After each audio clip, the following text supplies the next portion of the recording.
Doctor रहीम बख्शुमर साहब, जीअं जावेद काइस साहब NFC award जी ॻाल्हि कई, कीअं था तव्हां ॾिसो हिन वक़्तु बि तमामु वॾी पंजाब में बि तमामु वॾी तबाही आई आहे, फसल उतां जा नुक़सानु थियो आहे, ज़रात खे मईशत खे, सिंध में बि तमामु वॾा नुक़सान थिया आहिनि, मुल्क जी मईशत खे केतिरो कापारी धकु लॻो आहे, कीअं था तव्हां हिनखे ॾिसो? जी महिरबानी इस्लाम साहब, ॾिसो जॾहिं बि का बि सैलाब अचे थो त ज़ाहिर आहे उहो पंहिंजो पाण सां गॾु केतिरी तबाहियूं आणे थो। ऐं जेकॾहिं हीअ जेका सैलाब आयो आहे ॿोॾि जे पंहिंजो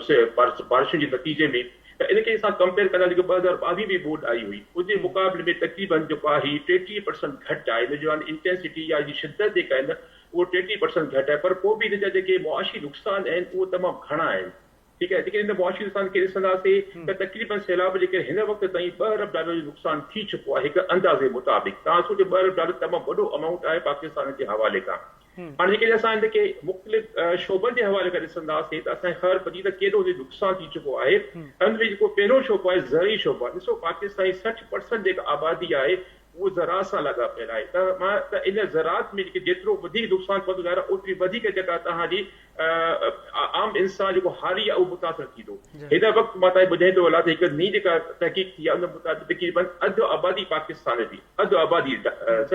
उहा गुरबत जी लकीर जे हेठां रही आहे। 60% जे मुल्क जी आबादी पंहिंजो ज़रई शोबे सां लॻा पियो त तव्हां सम्झी सघो था त इन हवाले खां केतिरा हानिकार नुक़सान या असरात जेके आहिनि उन्हनि माण्हुनि ते पिया हूंदा। इन हवाले खां ॾिसो जेके 3 मतिलबु मेजर जेकी क्रॉप आहिनि न फसलूं आहिनि, कमंद आहे जेको को कैश क्रॉप आहे 30% उन में कमी आई आहे, बल्कि ईंदी, छो जो ही जेके बि ज़मीनूं आहिनि ख़ासि तौर ते पंजाब में न उहो पाणी हेठि आहिनि,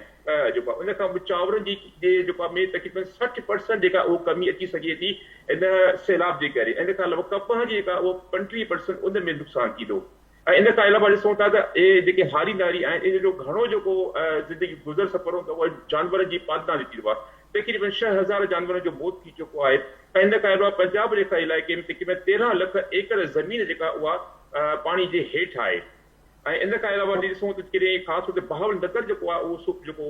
पंहिंजो आहे इलाइक़ो उज तमामु वॾो नुक़सानु, जिते 80% जेको कपह वारो फसल उहो पाणी हेठि अची वियो, यानी असां हीअ कपह जेका उहा तबाह बर्बाद थी वई। छो जो तव्हां ॾिसो त जेको पाकिस्तानी एक्सपोर्ट जेको मेजर चंक हिसो आहे उहो असांजो आहे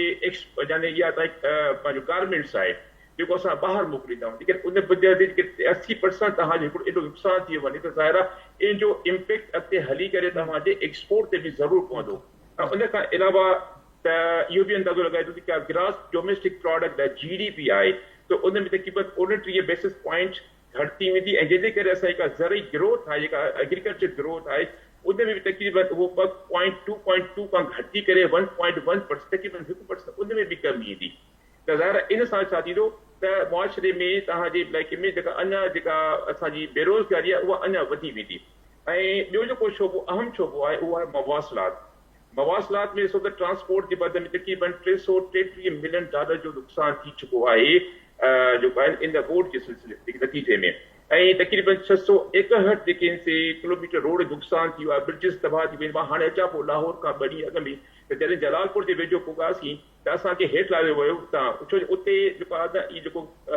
मोटर में आहे M5 जेको आहे 70 खां मुल्क आहे उनजो काफ़ी हिसो जेको आहे न उहो जेको पंहिंजो सैलाब जो पाणी उहो काए हलियो वियो। त हाणे इहो तव्हां सम्झो था केॾो नुक़सानु थी वियो। ऐं इन खां अलावा ज़ाहिर उन में छा थींदो जॾहिं रोड रस्ता बंदि थी वेंदा तव्हांजी त आम माण्हू जेके मुतासिरीन आहिनि उनखे रिलीफ ॾियण जे लाइ उन में बि तव्हांखे टाइम लॻंदो, उन में बि तव्हांखे दुश्वारी अची वेंदियूं। ऐं उन खां पोइ ॾिसो था त ॾिसो आम माण्हू सां वटि जेके आहिनि उनजी वॾी जेका ग़रीब माण्हू जेको आहे उहो घर आहे त हिन में तक़रीबन 8 अरब जी मालियत जा घर तबाह थी विया आहिनि, जंहिं करे केतिरे माण्हू बेरोज़गार थी विया आहिनि। त ही 2 जेके आहिनि तव्हांजी मईशत जा हिसा, हिकिड़ो ज़रात आहे ॿियो मवासिलात आहे। हाणे इन नतीजे में असांखे छा करणो, इम्पोर्ट एक्सपोर्ट जे करे हिन दफ़े असांखे 7,37,000 जेके टन आहिनि कपह ॿाहिरां घुराइणी पवंदी, जंहिंजे नतीजे में असांखे 1.6 अरब रुपयनि जी डॉलर जेके आहिनि उनजो एक्स्ट्रा वधीक जेके असांखे इहा इम्पोर्ट करणी पवंदी। ऐं हुन खां ज़ाहिर चांवर खंड कपिड़ो इहे सभु शयूं असांखे इम्पोर्ट करणी पवंदियूं, जंहिंमें तक़रीबन 861 मिलियन डॉलर इहो माना ओवरऑल जेको आहे इन सैलाब जे करे तव्हांजी मईशत जो केॾो करो हिते असरु पए थो। तो इहे कुझु अंग अखर हुया, नंढड़ा अंग अखर हुया जेके जेको आहे इहो इनजो असरु आहे। ज़ाहिर इन चीज़ में तव्हांजी महांगाई बि थींदी। तव्हां ॾिसो त हिन वक़्तु जेको आहे कणिक जो अटो आहे उहो तक़रीबन 20 रुपया किले ते वधी वियो आहे। टमाटर हुजे या ॿियूं जेके रोज़मर्रा जेके सब्जियूं असां इस्तेमालु कयूं था उन में बि असांखे जेको आहे न उन में वाध असांखे नज़र ईंदी यानी असांजी महांगाई बि नतीजे में इन सैलाब जे करे असांजी महांगाई बि अॻिते वधंदी त यानी हीउ जेको बि पूरो जेको तव्हांजो सैलाब जो सिलसिलो आहे तव्हांजे मईशत जे हर शोबे में ते तमामु घणो जेको आहे सो हानिकार साबित थी रहियो आहे ऐं अॻिते हली करे इन जा अञा वधीक जेके से असरात साबित थींदा। बिल्कुलु बिल्कुलु डॉक्टर साहब मईशत ते तमामु वॾा इन जा असर थींदा ॿोॾि जूं तबाहकारियूं आहिनि असां वटि वक़्तु बि मुख़्तसिर आहे पर जावेद साहब GDP जी ॻाल्हि कई मुआशिरे जी बि ॻाल्हि कई गुरबत जी भई इन जी जेकी बीहक आहे मुआशिरे जी सोच वीचार उन ते बि ॻाल्हायो IMF जो बि मामिलो साम्हूं आहे हिन सूरत हाल खां पोइ छा था सम्झो महांगाई त वधण तरफ़ अञा वेंदी पेट्रोल ॿिया हीअ सूरत हाल या सरकार में सम्झो था त कुझु प्लानिंग करे माण्हुनि खे को रिलीफ मिली सघे थो? जेके अंग अखर तव्हांखे ॿुधाया मुआशी अंग अखर उन्हनि मां त साफ़ ज़ाहिर थींदो त अञा इहा महांगाई वधंदी ख़ासि तौर ते छो जो पंजाब जेको आहे न उहो पंहिंजो ज़राअत जे हवाले खां उहो तमामु अहम आहे जेके बि असांजा कैश क्रॉप हुजनि या फूड क्रॉप हुजनि खाइण वारा उहे सभु उते पैदा थींदा आहिनि मतिलबु सभ खां वधीक उते पैदा उते एॾे वॾे पैमाने ते जेकॾहिं सैलाब अची वञे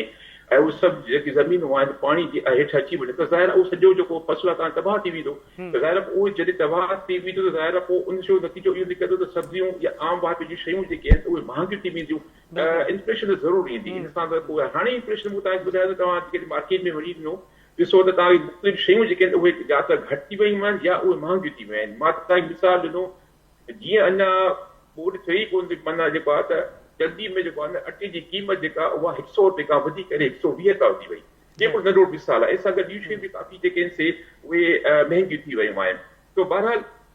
इन हवाले खां जेको आहे न हुकूमत खे ज़रूरु जेको आहे न सोचणु घुरिजे जीअं असांजे मुंहिंजे मोहतरम दोस्त बि ॻाल्हि ॾाढी सुठी चई त बाबा हीअ जेको आहे न जेको हिकिड़ी वार्निंग आहे दरिया जी असांखे त असां सुधरी वञूं सुधरी इन सेंस में त भई असांखे पंहिंजे इदारनि खे मज़बूत करणो पवंदो जिते बि इदारे में करप्शन आहे अक्रमा परवरी आहे ॿिया जेकी मामलात आहिनि उन इदारे खे मज़बूत न कंदे बग़ैर इदारे खे मज़बूत न कंदासीं तेसीं असांजो को हल कोन्हे मां बार बार ॿ टे दफ़ा ॻाल्हि कई त गुड गवर्नेंस ते जेको आहे न गुड गवर्नेंस जॾहिं हूंदी त इहे मामलात बि हल थी वेंदा ऐं इन हवाले खां गवर्नमेंट खे ज़रूरु कुझु पैकेज ॾियणु घुरिजनि इहे ग़रीब माण्हू जेके इन जी बहाली जे लाइ ज़रूरु हुनखे जेके से पंहिंजो इक़दाम कनि ख़ासि तौर ते हुनखे जेको ॻाल्हि कई न त ग़रीब माण्हू जेका सॼी का मिल्कियत जा हुजे उनजे घर हूंदो आहे अगरि उहो सॼो घर में तबाह थी वञे त घटि में घटि जो न त 5 लख न जो उनखे घर ठाराइजो उन लेवल जा जेके घर हुया त जीअं हू जेको आहे पंहिंजो जंहिंजा रोज़गार तबाह थी विया आहिनि उनखे रोज़गार जे बराबरि का ॿी का मरात जूं त जीअं पंहिंजे पेरनि ते बीही सघे जा फसल ॿुॾी विया आहिनि त ज़ाहिर उनखे तव्हांखे एड ॾियणी इमदाद ॾियणी पई आहे त जीअं हू पंहिंजे फसल खे वरी ॿीहर जेको आहे उहो काए सघे त लेकिन इहो न थींदो ज़ाहिर आहे अञा गुरबत वधंदी ऐं ऑलरेडी मां तव्हांखे ॿुधायो त 50% माण्हू गुरबत जी लिकीर खां हेठि रही रहनि गुरबत जी लिकीर मक़सदु जी मां पंहिंजो वञा त जंहिंजी क़ीमत जंहिंजी अर्निंग पर डे यानी कमाई जेका आहे कंहिं माण्हू जी $2 खां घटि आहे त असांखे बिल्कुलु डॉक्टर साहब इंतहाई वसी मौज़ू आहे टॉपिक आहे इन ते ॻाल्हि ॿोल जो सिलसिलो जारी रखंदासीं प्रोग्राम जो वक़्तु डॉक्टर साहब हिते पुॼाणी ते पहुतो आहे वॾी महिरबानी डॉक्टर रहीम बख़्श सुमरो साहब तव्हांजी ख़ालिद हैदर मेमन साहब तव्हांजी वॾी महिरबानी जावेद काई साहब तव्हांजी वॾी महिरबानी नाज़रीन ॻाल्हि ॿोल ॿुधी तव्हां एक्सपर्ट्स जी ॿोॾि जी सूरत हाल सिंध में नॉर्मल आहे ऐं ॿुधायो वञे थो एक्सपर्ट्स जूं तव्हां ॻाल्हियूं ॿुधियूं ॾखण पंजाब में तबाही कचे सिंध जे कचे में तबाही उन हवाले सां हुकूमत जो चवणु आहे आपाशी मिनिस्टर जो त 20 ऐं 21 ऐं 22 सेप्टेंबर ते 4,20,000 क्यूसिक पाणी जेको समुंड कोटी डाउन में स्ट्रीम में हलियो वेंदो सो हाणे ॾिसिजे त ईंदड़ वक़्त में इहे केतिरा क्यूसिक रहे थो अंदाज़ो इहो ई आहे त ख़ैर सां पाणी हली वेंदो जेके बि न्यू अपडेट्स हूंदियूं तज़िया ऐं तबसरा हूंदा तव्हांखे आगाह कंदा रहंदासीं ॿिए प्रोग्राम ताईं पंहिंजे मेज़बान असलम हैदर खे ॾींदा इजाज़त अला वाहे।